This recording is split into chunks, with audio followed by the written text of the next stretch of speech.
सिर्फ 15 साल। जरा सोचिए, इस उम्र में ज्यादातर लोग स्कूल की किताबों और अपने बोर्ड एग्जाम्स में उलझे होते हैं, है ना? लेकिन आज के इस विश्लेषण में हम एक ऐसे एथलीट की बात कर रहे हैं जो इसी उम्र में दुनिया के सबसे बड़े और टफ क्रिकेटिंग मंच पर तहलका मचा रहा है। इतनी कम उम्र में एलीट लेवल का ऐसा दबदबा, सच कहूं तो ऐसा टैलेंट रोज रोज देखने को नहीं मिलता। और जब हम दबदबा कहते हैं तो वो कोई मामूली बात नहीं है। स्क्रीन पर ये नंबर देखिए, 237.64 का स्ट्राइक रेट। मतलब ये कोई आम आंकड़ा नहीं है।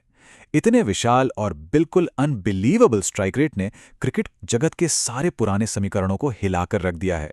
इसने बड़े बड़े दिग्गजों और एनालिस्ट्स को पूरी तरह हैरान कर दिया है कि आखिर ये हो कैसे रहा है। अब इस परफॉर्मेंस ने कितनी हलचल मचाई है, इसका अंदाजा आप इंग्लैंड के पूर्व कप्तान माइकल वॉन के इस बयान से लगा सकते हैं।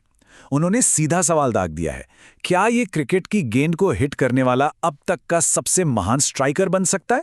सोचिए, एक 15 साल के लड़के के लिए इतना बड़ा दावा।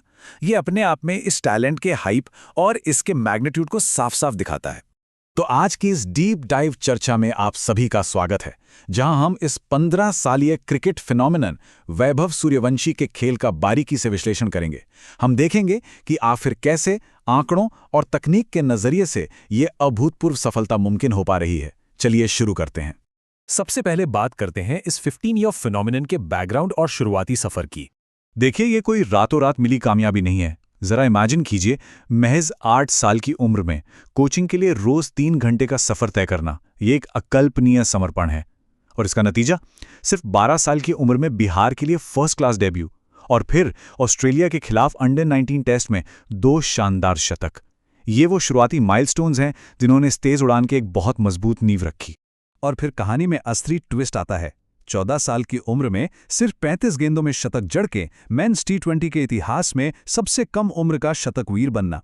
और फिर 15 साल की उम्र में पैट कमिंस जैसे कप्तान वाली सनराइजर्स हैदराबाद के खिलाफ महज 36 गेंदों में एक और शतक।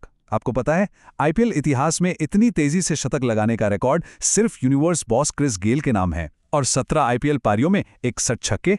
To put that in perspective, ये इंग्लैंड के पूर्व कप्तान इयन मॉर्गन के पूरे आईपीएल करियर से महज 3 छक्के कम है। माइंड ब्लोइंग है ना? और मजे की बात यह है कि ये डोमिनेशन सिर्फ घरेलू लीग तक सीमित नहीं है। अंडर 19 विश्व कप के फाइनल में इंग्लैंड के खिलाफ 80 गेंदों में 175 रनों की वो विशाल पारी याद है, जिसमें 15 चौके और 15 छक्के शामिल थे। उस मैच के बाद विरोधी टीम के कोच और पूर्व ऑलराउंडर माइक यार्डी ने साफ कह दिया था कि उन्हें इस खिलाड़ी के गेम में एक भी कमजोरी नजर नहीं आई, बिल्कुल फ्लॉलेस।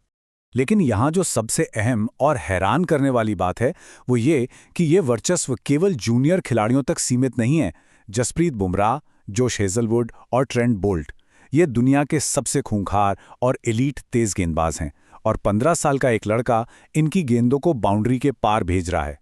ये साबित करता है कि ये स्किल पूरी तरह से एलीट और वर्ल्ड क्लास है।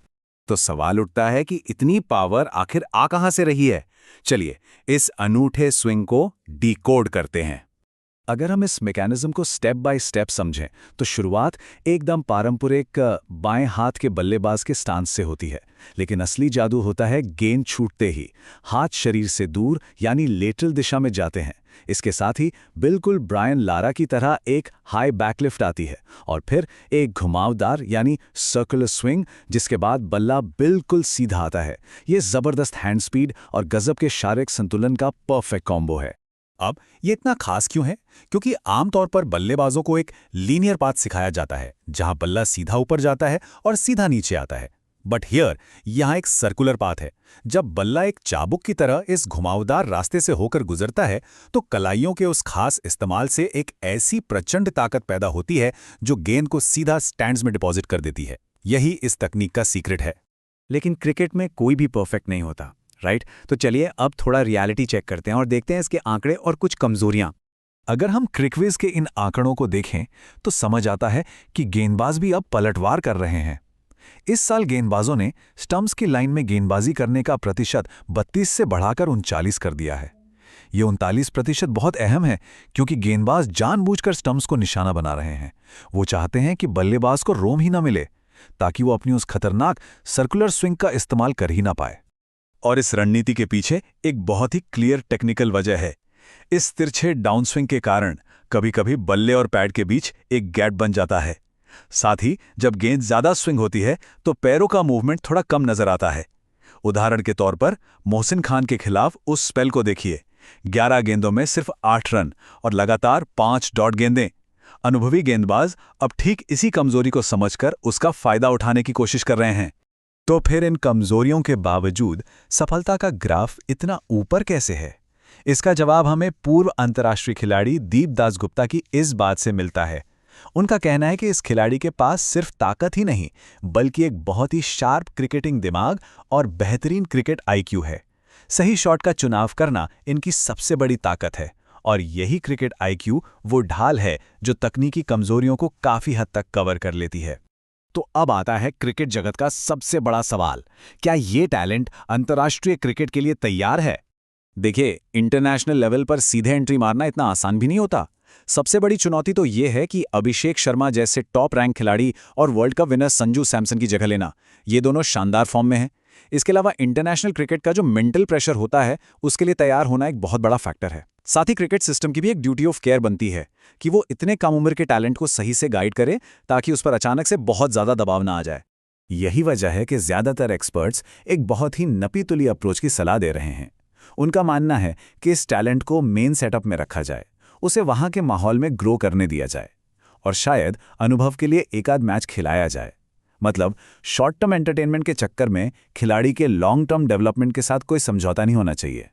लेकिन अगर हम खेल की व्यापक दुनिया की बात करें तो माइक यार्डी की ये बात बहुत कुछ सोचने पर मजबूर करती है।